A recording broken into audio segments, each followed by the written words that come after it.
Hello, welcome to English Everest, IELTS Speaking Part 1. This is for questions from September to December 2018. Today's Part 1 topic is cooking.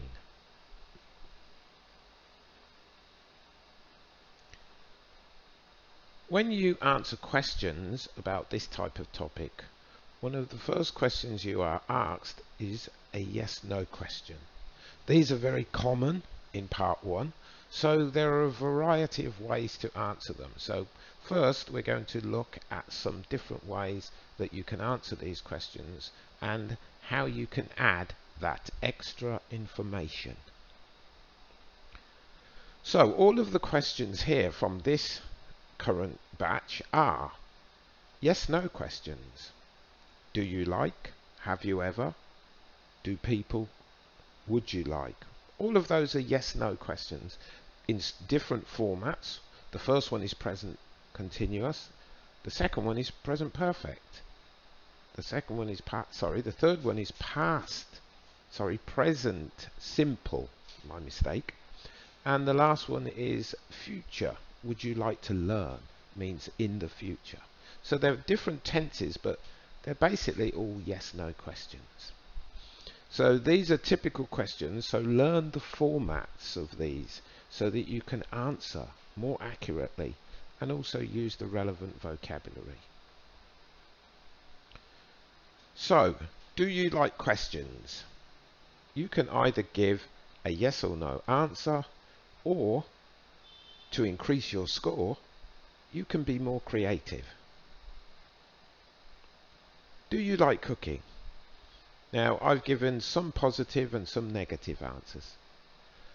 I'm not really into it. That's a no. I'm passionate about it. That's a yes. Not really. That's a no. I'm crazy about it. That's a yes. So all of these answers are suitable. These are suitable introductions to begin your answer, because you're not saying yes or no, but you are indicating yes or no. Remember, it's about paraphrasing your answers. So you are saying yes and you are saying no depending on your answer, but you're not using the word yes or no. So the best format to answer these kinds of questions is give your answer, give a reason for your answer, then some sort of example. So as you can see, I've color coded each part, so it make it easier for you to see which part of the answer is giving which one of these three things. So the first answer, sorry about my mouse, I'm not really into it. Answer, because no one in my family cooks. Reason, I grew up on takeout and fast food. Example. So I've put all of those. It's 2 sentences, but it covers all these three things. I am passionate about it. That's a yes. As it runs in my family. Reason, both my mother and grandmother are excellent cooks. Example. Could also be reason. Not really. A no. It was not something we focused on at home. Reason, both of my parents cooked, but food was a necessity rather than a passion. So we cooked and we ate, but food wasn't something that we raved about, that we were really crazy about, or we just ate food like everyone else. Have you ever cooked? Present perfect simple. So try to make your answer reflect the fact that you understand that it's a present perfect simple question. So that will tell the examiner that you understand the tense by showing him or her that you know how to answer it in a similar way. So I've used 4 answers here ranging from never to always. These things are very common with present perfect. I have never. I have once or twice, I have many times, I have always. All four of those are present perfect. So even if you don't use the present perfect structure as in a full sentence, these things, because they're commonly used with present perfect, that answers the question. Okay, so let's go through these. Never in my life. So have you ever cooked? Never in my life. Or you could just say never. At home it was something, at home it was never something which I thought about. That's the reason why I've never cooked. My mum did most of the cooking and we were told to focus on our studies. Example. Once or twice, I used to watch my mother and father cooking. They took turns to cook. So I watched when they cooked my favourite dishes and I learnt how to cook them. So I only cooked when I wanted to cook my favourite food. So once or twice. Many times I would watch my mum, and sometimes, if she was really busy, I would help her. This is how I learnt to cook. I have always cooked. I began when I was around 10 years old, and it grew on me. Nice little idiom to put in there. The aromas are the things that I love the most, which I love the most. The aromas are the smells, cooking terminology. As well as seeing people enjoy my dishes, one of the pleasures of cooking is to see people enjoying what you have cooked for them.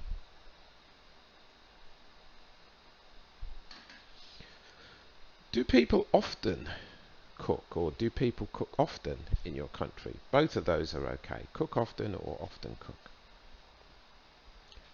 I've given again 4 answers. Everyone cooks. Most people cook. It depends on which generation you're talking about. This allows me to split the conversation into 2 parts.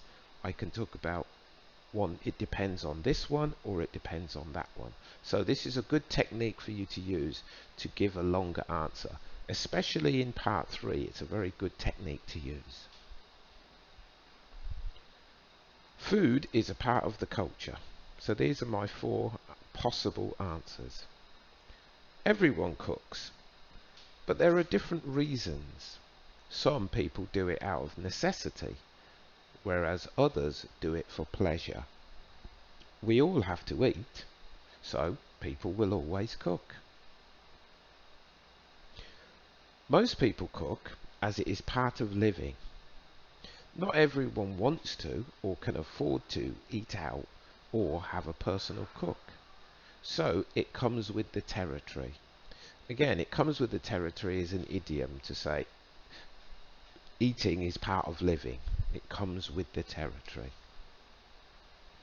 It depends on which generation you're talking about. These days, less young people cook due to their lifestyle and the demands of studying.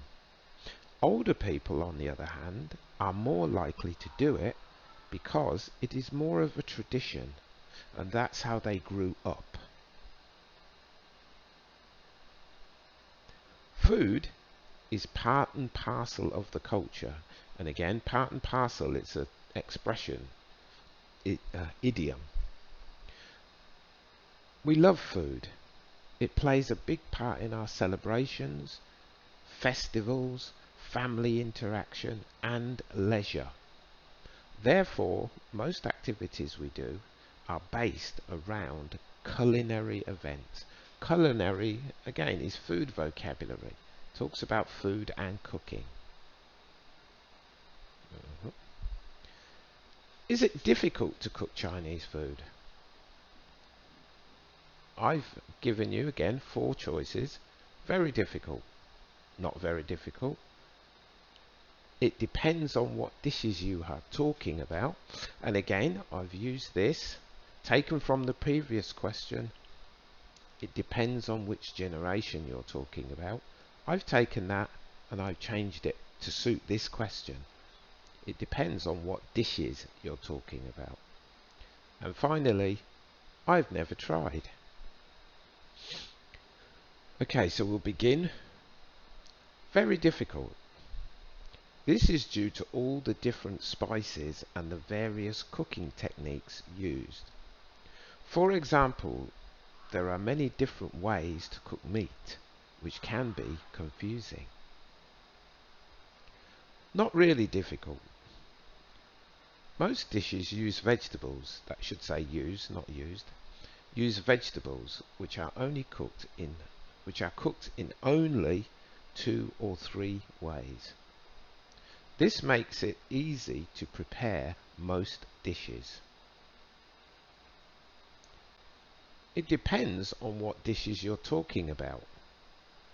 There are complex dishes which can take hours to cook, or quick throw together meals.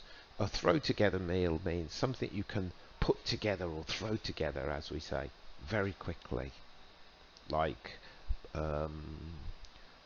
packaged meals. You just put them in a microwave for 5 minutes and it's cooked, or something that you can just cook some vegetables very quickly and add some spaghetti or something. These are what we call throw together meals.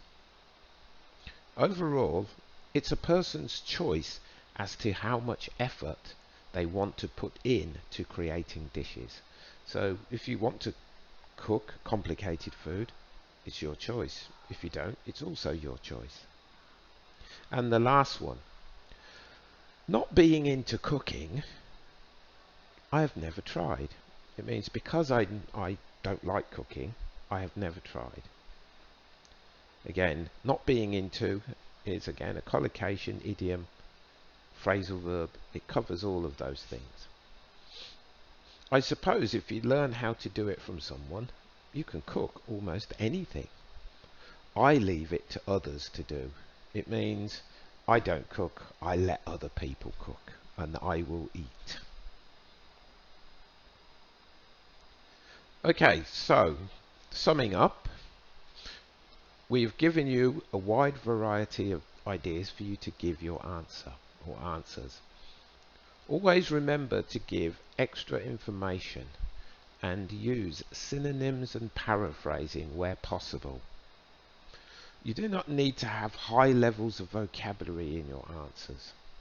This is a concept that many people overlook or they're not taught. High levels of vocabulary and grammar, if you are not capable of using them correctly, then they could be your undoing.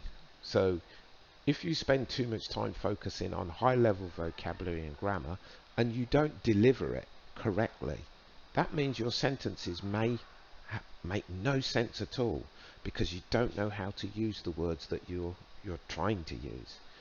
So think of your level, or if you're going to attempt vocabulary that you're unfamiliar with, make sure you practice it a lot so you're completely confident when you use it. Otherwise, my advice is don't try it. Stick to what you know and focus on other areas. So the 4 things that I recommend are: follow a structure. Give your answer, reason, and example. There are plenty of examples we've just done, so look at them, practice them, repeat them, memorize them. Memorize the structure, not the exact question. If you memorize the structure, you can adapt that structure to other topics. Don't repeat the question. Try to change all of the elements in your answer. What this means is completely change the answer. On a couple of questions here, I've used the word cook. That's okay, because it says the question is, do many people cook, or how often do they cook? I can use the word cook in my answer. That's okay, but I don't want to repeat the question. Next is focus on fluency and pronunciation, rather than too much on grammar and vocabulary. Vary your answers. Do not answer "I think" for every opinion answer you give. There are many ways to give your opinion. To be honest, to be frank, in my opinion, I believe, I would say my viewpoint is there are many. I'm sure you know many others, and practice them. Try and stay away from the dreaded I think. Yes, it's fine, but only use it sparingly. Use it once or twice, or when you are stuck and you can't think of anything else to say. But again, lots of practice will enable you to use different ways to express your opinion. And that's the end of this video. Thank you for your time. There will be more videos coming regularly. So if you like this, please hit the subscribe button and the like button and stay tuned for more videos. Thank you.